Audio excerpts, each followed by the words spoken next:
na. Dahil sa isyong Paulo Contis, Ara San Agustin. Laman ng usapan sa programa ng batikang columnist na si Christy Furman ang napapabalitang problema sa pagitan ng celebrity couple na sina Yen Santos at Paulo Contis.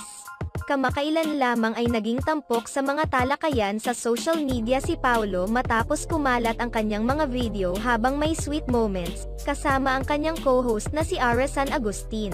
Agad naman itong pumukaw sa atensyon ng mga netizens na siyang pinagmulan sa mga haka-haka na natagpuan na naman ng aktor ang kanyang susunod na target. Samantala, iginiit naman ni Paulo Contis na bahagi lamang ng script sa kanilang show ang mga kilos niya kay Ara.